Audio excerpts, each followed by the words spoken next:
Sir, देखने में आ रहा है कि कैंसर का रोग अभी बहुत ज़्यादा संख्या में बढ़ रहा है, तो इसको लेकर किस तरह से आदमी बच सकता है और इसको इसके बचाव को लेकर क्या किया जा सकता है? नमस्कार सर, मैं डॉक्टर अनिल संगनेरिया हूँ। मैं कैंसर सर्जन हूँ। बॉम्बे में बहुत बड़े हॉस्पिटल से अटैच हूँ। आज 40-45 साल से प्रैक्टिस कर रहा हूँ और इस क्षेत्र से जुड़ा हुआ। ये जन्मभूमि है नवलगढ़ मेरी। तो यहाँ 17-18 सालों से हम हमारे एक अभियान चला रखे हैं। जैसे आपने पूछा किस कारणों से कैंसर होते हैं, तो वो कैंसर के कारण विशेष करके ऐसे कम्युनिटी में जहाँ पे इस तंबाकू का ज़्यादा सेवन होता है और कुछ लाइफ स्टाइल्स होती है, उसमें कम्युनिटी में उस एरिया में ज़्यादा होता है। झुंझुनू, शेखावाटी और डिस्ट्रिक्ट्स इसके जो शेखावाटी के, उसमें ऐसा देखा गया है कि काफ़ी कैंसर पाया जाता है। और ये मेरा अनुभव है, क्योंकि इस क्षेत्र से हमारे पास बॉम्बे में बहुत पेशेंट आते हैं। तो हमने ये प्लान किया और ये साइंटिफिक वैज्ञानिक तथ्य है कि बहुत सारे कैंसर्स हैं जो हेड एंड नेक विशेष करके गर्दन और मुंह, इनके 80-90% तंबाकू सेवन के कारण से होते हैं। और कैंसर जैसे स्तन कैंसर है, लेडीज़ में लाइफ स्टाइल के कारण से ज़्यादा पाया जाता है, जो अर्बन सिटीज़ में ज़्यादा होता है।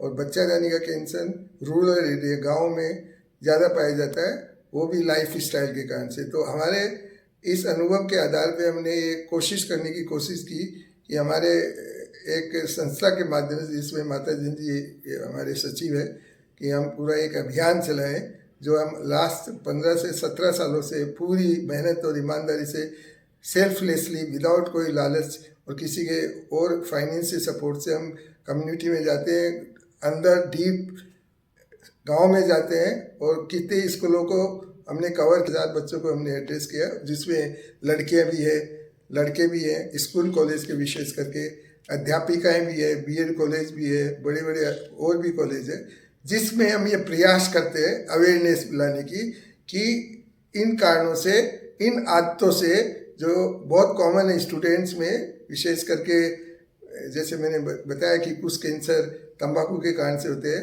वो आते हैं स्कूल कॉलेजेस में, बच्चों में डेवलप होती है। तो उससे कैसे हम छुटकारा पाया जाए, जिससे इस क्षेत्र को, शेखावाटी को कोशिश करेगी कैंसर कम से कम हो और उससे मुक्ति पा सके।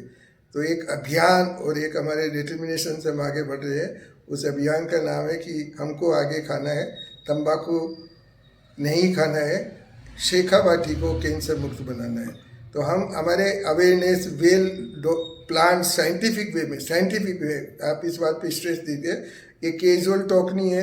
बहुत सारे पॉलिटिशियंस और कैजुअली बोलते हैं तंबाकू बंद है, साधारण भाषा में सभी जानते हैं, लेकिन हम ये बच्चों को बताने का प्रयास करते हैं कि इसका वैज्ञानिक तथ्य क्या है, और वो डॉक्यूमेंटेड, रिकॉर्डेड, प्रूवन फैक्ट्स है कि तंबाकू कारण से कैंसर होता है, कि नो कि केवल कैंसर, बहुत सारी बीमारियां जैसे हार्ट अटैक है, नपुंसकता है, पैरों में दर्द होना, मुंह खराब हो जाना, लंग में न्यूमोनाइटिस हो जाती है, बहुत सारे ऐसे कारण होते हैं। और वो बाकायदा एक साइंटिफिक रूप से एक प्रोजेक्टर के द्वारा, एक प्लान के द्वारा, एक ऑर्गेनाइज प्लान के द्वारा हम संस्थाओं को इन्वॉल्व करते हैं, स्कूलों को इन्वॉल्व करते हैं, वहाँ के लोकल प्रोमिनेंट आदमियों को जो बच्चों को समझा सके, पेरेंट्स को इन्वॉल्व करते हैं।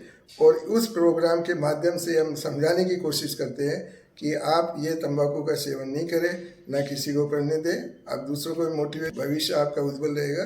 अभी ये आते अभी डेवलप होती है, आप इनसे छुटकारा पाएंगे तो आपका भविष्य उज्जवल होगा। सर, आपने एक जागरण संस्था भी बना रखी है, उसके माध्यम से भी लोगों को जागरूक किया जा रहा है।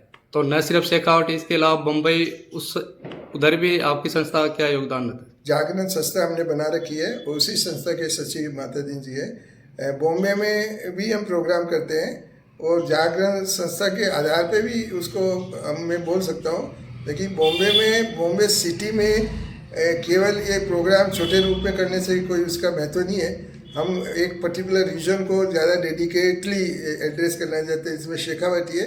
वैसे और कई शहरों में भी मैं गया हूँ और वो संस्था के माध्यम से हम सब करते हैं। और उस संस्था के बारे में हमारे संस्था के सचिव माता जी है, जो यहाँ पे बहुत अच्छे टीचर है, वो मेरे मित्र भी है बहुत सालों से, शुरू से। इनफैक्ट इन सब की प्रेरणा से हमने ये संस्था का गठन किया था, सेल्फलेसली, कोई सेल्फ इंटरेस्ट नहीं। और वो संस्था के बारे में आपको ये थोड़ी और जानकारी दे पाएंगे आपको। सर, बताइए संस्था अभी क्या क्या कुछ नया करने जा रही है। नमस्कार। पहले तो मैं बताना चाहूँगा कि मैं सचिव माता दीन जागीर। मार्च 2008 में जागरण मंच की स्थापना हुई थी आदरणीय डॉक्टर साहब के माताश्री और पिताश्री के नाम से, स्वर्गीय पाना देवी नानाग्राम सांगानेरिया सांस्कृतिक एवं साहित्यिक मंच। हमारा मेन उद्देश्य है कि शेखावाटी अंचल में घरों में, स्कूलों में, कॉलेजों में, इंटीरियर गाँव में जाकर भी बच्चों को ये जागृत करें, हम अवेयरनेस पैदा करें कि तंबाकू किसी भी प्रकार से अच्छा उत्पाद नहीं है। हमारे गाँवों में तंबाकू को महिलाएं मंजन के रूप में, खन्नी के रूप में, और बड़े बूढ़े जो है सिगरेट, बीड़ी और हुक्कों के रूप में सेवन करते हैं। डॉक्टर साहब के पास कई बार कई लोग आते हैं कि हम तो 20 साल से तंबाकू का सेवन करते नहीं हुआ, कोई बात नहीं हुआ, लेकिन साइंटिफिक रीजन है ये। और डॉक्टर साहब का अनुभव है 45 साल से कि 100 में से 80 रोगी जो है जिनका उन्होंने उपचार किया है, वे सभी रोगी केवल और केवल तंबाकू उत्पाद का सेवन करने से उनमें ये रोग पैदा हुआ है। डॉक्टर साहब एक सफल चिकित्सक है, अपने माता पिता के नाम को और हमेशा याद करते हुए लोगों की निस्वार्थ भावना से सेवा कर रहे हैं। ये बहुत बड़ी बात है, मुझे इनका मित्र होते हुए बड़ा गर्व है। जब कभी भी आप बॉम्बे से नवलगढ़ आते हैं तो यहाँ पे जितने भी रोगी आते हैं उनको आप निःशुल्क उनको चिकित्सीय जो सुविधाएं हैं, जो परामर्श सब उनको देते हैं बराबर। और इसके अलावा हमारे 2 काम और बताना चाहूँगा कि हमने चूँकि सांस्कृतिक मंच भी है, तो नवलगढ़ इस जागरण मंच के अंतर्गत हमने अनेक विशिष्ट गुरुजनों को, कलाकारों को, संगीतकारों का भी सम्मान किया है। और डॉक्टर साहब की एक बात मैं आपको बताना चाहूँगा आपके इस अखबार के माध्यम से, ये एक अच्छे सफल डॉक्टर होते हुए भी आप एक बहुत अच्छे चित्रकार भी हैं। आपकी पेंटिंग्स जो है उनका मुंबई में इंडियन आर्ट फेस्टिवल के अंदर भी प्रदर्शन हो चुका है। ये बहुत बड़ी बात है नवलगढ़ के लिए। और आपकी पेंटिंग्स का एक कॉपी जो है हम आपको देना चाहेंगे कि वो पेंटिंग्स कितनी अच्छी है। और तीसरी बात, आप एक बहुत अच्छे कवि हृदय हैं। जब भी आप यहाँ आते हैं, काव्य गोष्ठी का आयोजन होता है, आपकी कविताएं सुनने के लिए लोग दूर से, पढ़े लिखे विद्वान लोग आते हैं। आपकी कविताओं का संग्रह का हम लोग यहाँ विमोचन कर चुके हैं। और फिर मैं कहना चाहूँगा बच्चों से, आपके माध्यम किसी भी रूप में तंबाकू अच्छा उत्पाद नहीं है। हमारा नारा है कि हमें आगे आना है,